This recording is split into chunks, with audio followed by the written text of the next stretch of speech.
दोस्तों नमस्कार।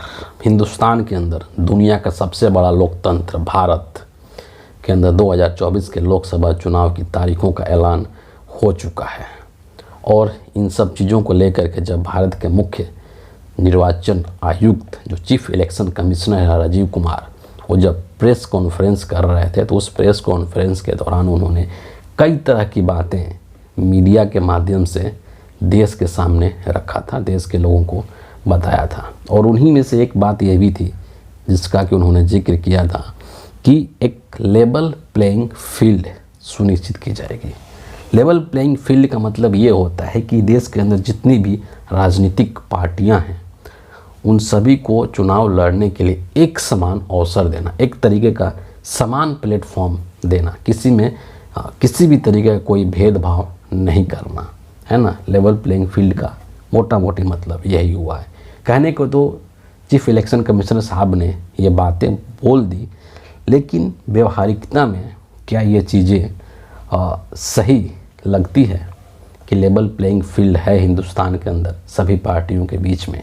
आज हम इस वीडियो में इसी चीज़ को लेकर के आपका ध्यान आकर्षित करना चाहेंगे। चुनाव जो होता है वर्तमान समय में ये एक तथ्य है कि बिना पैसों का आप चुनाव नहीं लड़ सकते हैं। चुनाव में पानी की तरह पैसा बहाया जाता है ना, उसका कोई लिमिट नहीं है। ये अलग बात है कि चुनाव आयोग एक लिमिट सेट करने की कोशिश करता है, लेकिन उसको कौन फॉलो करता है ये भगवान जानता है, ये हमें नहीं पता है। मतलब चुनाव में एकदम बेशुमार तो दौलत और धन का इस्तेमाल किया जाता है। यानी क्या है तो चुनाव लड़ने के लिए पैसा बहुत ज़रूरी है। अगर किसी राजनीतिक पार्टी के पास पैसा नहीं है तो उसके लिए चुनाव लड़ना बहुत मुश्किल हो जाएगा। पहली बात तो यहीं पर आकर के फंस गई कि इस देश के अंदर संभवतः ये ऐसा पहली बार हुआ है कि लोकसभा जैसे बड़े चुनाव से ठीक पहले विपक्ष के सबसे प्रमुख पार्टी का बैंक अकाउंट फ्रीज कर दिया। बिल्कुल आप सही सुन रहे हैं कि केंद्र की मोदी सरकार ने इंडियन नेशनल कांग्रेस के सभी बैंक खातों को फ्रीज कर दिया है। अब ये चुनाव कहाँ से लड़ेंगे? राहुल गांधी ने प्रेस कॉन्फ्रेंस के दौरान खुले तौर पर कहा था कि हमारे पास पैसा नहीं है कि हम एडवर्टीजमेंट दे सकें, हमारे पास पैसा नहीं है कि हमारे जो नेता हैं वो देश के एक हिस्से से दूसरे हिस्से तक ट्रेवल करके जाए अपने राजनीतिक काम के लिए, हमारे पास पैसा नहीं है कि हम 2024 के लोकसभा के चुनाव की तैयारी सही तरीके से कर सकें। जबकि वो जितना पैसा है जो कांग्रेस पार्टी के अकाउंट में है वो एक तरीके से क्राउड फंडिंग के माध्यम से एकत्रित किया हुआ है, जो कि देश के लोगों ने डोनेट किया है, चंदा दिया है।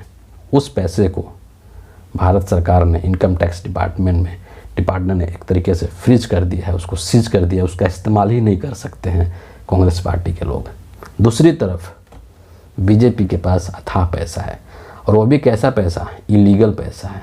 कुछ समय पहले आपको याद है कि सुप्रीम कोर्ट ने इलेक्टोरल बॉन्ड को असंवैधानिक करार दे दिया था, और इलेक्टोरल बॉन्ड से सबसे अधिक जो पैसा है वो बीजेपी के पास गया है, और उन सभी पैसों का इस्तेमाल बीजेपी बड़े आराम से कर रही है।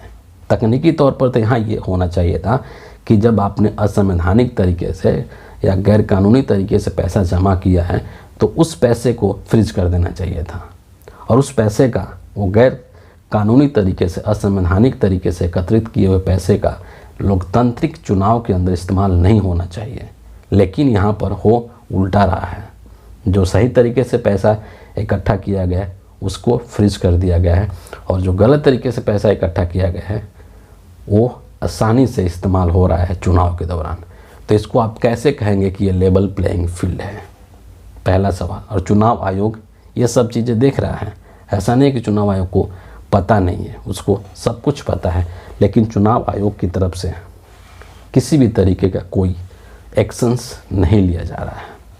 दूसरी तरफ जग जाहिर हो चुका है हिंदुस्तान के अंदर, क्या अब तो इंटरनेशनल मीडिया भी इस चीज़ को बात करता है लेकर के कि हिंदुस्तान की जो सरकार है, मोदी जो सरकार है, वो अपनी जांच एजेंसियों का दुरुपयोग करती है, जांच एजेंसियों का इस्तेमाल एक राजनीतिक हथियार के रूप में करती है विपक्ष के नेताओं को परेशान करने के लिए। और इसका आपको कई सारे एग्जाम्पल्स मिल जाएंगे, है ना। जाहिर सी बात है कि चुनाव का समय है तो सभी पॉलिटिकल पार्टी अपने अपने स्तर पर चुनाव की तैयारी में लगेंगे, है ना। और तैयारी में उनको लगना भी चाहिए क्योंकि बहुत बड़ा चुनाव है। लेकिन उसी बीच में मोदी जी क्या करते हैं कि कभी झारखंड के मुख्यमंत्री हेमंत सोरेन को जेल में डाल देते हैं, कभी दिल्ली के मुख्यमंत्री अरविंद केजरीवाल को ईडी के द्वारा एक तरीके से फर्जी केस में जिसका कोई सबूत नहीं है ले जा करके जेल में डाल देते हैं। इनके जो पार्टी दफ्तर है आम आदमी पार्टी का दिल्ली के अंदर, उसको एक तरीके से सील कर दिया गया है। अब बताइए कि ये लोग चुनाव की तैयारी कैसे करेंगे, ये लोग मीटिंग कैसे करेंगे। पार्टी को आप अस्थिर करने की कोशिश कर रहे हैं तो अपनी पार्टी को संभाले कि वो चुनाव की तैयारी करें। तो आप कैसे कहेंगे कि इस देश के अंदर जो ये सब चीज़ें हो रही है वो एक लेवल प्लेइंग फील्ड है, जबकि कोई सबूत नहीं है अरविंद केजरीवाल के खिलाफ कि पैसा कितना आया है, कहाँ से आया है। सबूत बीजेपी के पास जा रहा है, मनी ट्रेल का जो तीर है वो बीजेपी की ओर जा रहा है। तो ये चीज़ें हिंदुस्तान में हो रही है और उस वक्त हो रही है जबकि आचार संहिता लागू हुआ पड़ा है, model code of conduct Hindustan में लागू हुआ पड़ा है। और आप एक लोकतांत्रिक तरीके से चुने हुए मुख्यमंत्री को जेल में डाल देते हैं, उसके पार्टी को परेशान करने की कोशिश करते हैं, डिस्टर्ब करने की कोशिश करते हैं, अपने पार्टी को संभालने की, देश के चुनाव की तैयारी करें। तो कैसे हम कहें कि ये एक लेवल प्लेइंग फील्ड है। इतना ही नहीं, कहानी यहीं तक नहीं रुकती है। एक तरफ से जो देश का जो चुनाव आयोग है वो राहुल गांधी को नसीहत दे डालता है ना, और बोल देता है कि आप जब पब्लिक मीटिंग में जाएं, जब कोई रोड शो करें या फिर कोई रैली करें तो अपने शब्दों का चयन बड़ा सोच समझ करके कीजिए। दूसरी तरफ जो प्रधानमंत्री हैं, जो गृह मंत्री हैं, उनके ऊपर कोई नसीहत नहीं है, उनको कोई सलाह नहीं दिया जाता है चुनाव आयोग के द्वारा। उनको पूरी छूट है कि आपको जो बोलना है आप धर्म का इस्तेमाल कीजिए, आप चुनाव आचार संहिता के दौरान सेना के हेलीकॉप्टर का इस्तेमाल कीजिए, आपके ऊपर कोई बंदिश नहीं है, कोई पाबंदी नहीं है, आपको जो करना है कीजिए। तो कैसे मान लिया जाए कि जो राजीव कुमार हैं चीफ इलेक्शन कमिश्नर, उनकी बातें सही हैं कि देश के सभी पॉलिटिकल पार्टीज़ को एक लेवल प्लेइंग फील्ड दिया जा रहा है या दिया जाएगा। व्यवहारिक तो ये बातें नहीं लगती हैं। और इतना ही नहीं, आप एक तरफ देखिए कि देश का जो पूरा सिस्टम है ना, लोकतंत्र कहते हैं कि जो मीडिया होता है वो लोकतंत्र का फोर्थ पिलर है डेमोक्रेसी का, और वो जो फोर्थ पिलर है वो पूरी तरीके से सत्ता के पक्ष में है, सत्ता के साथ सुर में सुर मिला रहा है। जबकि मीडिया का क्या काम होता है? मीडिया का काम होता है कि विपक्ष का आवाज़ बनना, जनता का आवाज़ बनना और सत्ता से प्रश्न पूछना। लेकिन यहाँ पर एकदम सीधे इसके उल्टा हो रहा है। जनता की बात तो भूल जाइए, जनता के सवालों को पूछना तो भूल जाइए, वो कभी विपक्ष तक को स्पेस नहीं देते हैं अपने टीवी स्क्रीन पर। 24 घंटा उनके टीवी स्क्रीन पर सिर्फ और सिर्फ सत्ता पक्ष का महिमा मंडन होता है, नरेंद्र मोदी का गुणगान होता है। तो कैसे हम मान लें कि ये एक लेवल प्लेइंग फील्ड है? दूसरी तरफ विपक्ष के पास कुछ नहीं है। विपक्ष को सिर्फ बीजेपी से लड़ाई नहीं करनी है, विपक्ष को सिर्फ राजनीतिक तौर पर लड़ाई नहीं लड़नी है, बल्कि विपक्ष को देश की मीडिया का भी लड़ाई लड़ना है। विपक्ष को जो देश के अंदर जो संस्थाएं हैं, जो कि एक तरीके से एक व्यक्ति के मुट्ठी में कैद हो चुकी हैं, उन संस्थाओं के खिलाफ भी लड़ाई लड़ना है।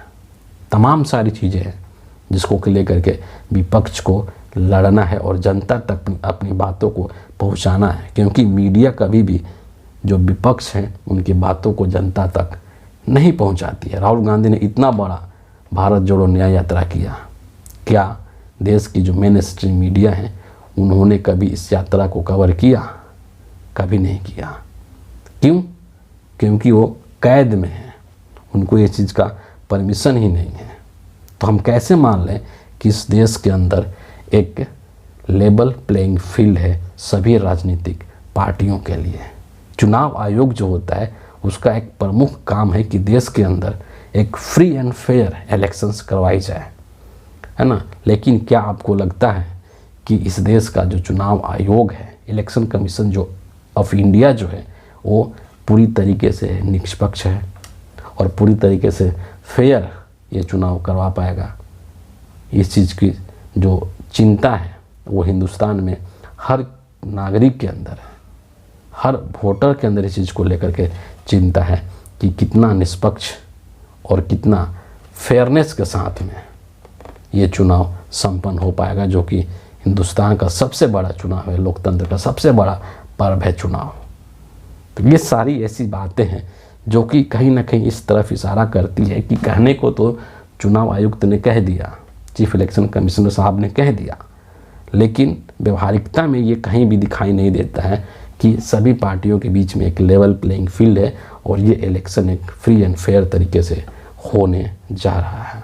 लेकिन हम उम्मीद करते हैं कि इलेक्शन सही तरीके से होगा, इसमें किसी भी तरीके का कोई पक्षपात नहीं होगा। अगर चुनाव आयोग राहुल गांधी को नसीहत देता है तो वही चुनाव आयोग नरेंद्र मोदी को भी उसी तरीके से नसीहत देगा। अगर वो गलती करते हैं तो, या फिर मॉडल कोड ऑफ कंडक्ट को अगर तोड़ते हैं, उसका उल्लंघन करते हैं, तो हम ऐसी उम्मीद ज़रूर कर सकते हैं भारत के चुनाव आयोग से। फिलहाल इस वीडियो के लिए इतना ही है। आप सभी का बहुत बहुत धन्यवाद।